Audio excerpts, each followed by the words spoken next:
aparır uşaqlar. Bu, təsəvvür eləyin, çirklənmiş sudur, mikroblu sudur. Təsəvvür eləyək ki, bu bizim əlimizdir. Əlimizi salırıq çirkli suya, barmaqlarınızı sala bilərsiniz. Salın. Aha, görürsünüz. Sanki mikroblar yapışdı sizin əlinizə.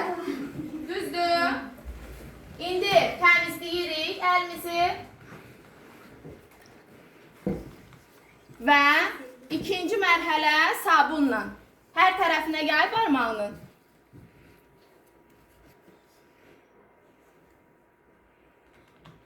Parmağınızın hər tərəfinə yayırsınız, hər tərəfinə.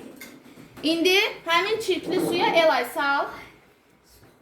Görürsən, görürsünüz, mikrobların uzaqlaşdığını aydın şəkildə görmək olar. Salfetlə silə bilərsiniz əlinizi. Götürün, silin. Aydın oldu uşaqlar. Sonra əlimizdə gigiyenik qaydalara riayət etmək üçün, mikroblardan təmizlənmək üçün mütləq spirtdən də istifadə etməliyik. Bəli, əlimizi yuduqdan sonra əlimizi spirtləsək, o da mikrobların azalmasına səbəb olacaq. Gətirin əlimizi spirtləyək. Salfeti götürün.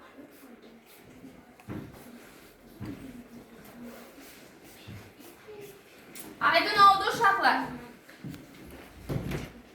Sonra gigiyenik qaydalardan başqa hansılar tanıyırıq? Dişlərimizi mütəmadi olaraq neynəməliyik? Fırçalamalıyıq. Gündə neçə dəfə fırçalamalıyıq dişlərimizi? Səhər və axşam gündə 2 dəfə olmaqla dişlərimizi, baxın videoda da göstərdi, eyni qayda ilə dişlərimizi təmiz saxlamalıyıq. Dişlərimizi təmiz saxlamasaq nə baş verər? Dişlərimiz saralar, çürüyər, bəli, saralar və kariyes əmələ gələ bilər, çürüklər əmələ gələ bilər. Ona görə dişlərimizi təmiz saxlamalıyıq. Sonra bədənimizi mütəmadi olaraq təmiz saxlamalıyıq. Həftədə 2 dəfə bəli, duş qəbul etməliyik, bədənimizi təmizləməliyik. Uşaqlar, bu qaydalara riayət etsək, biz həm gigiyenamıza riayət edəcəyik,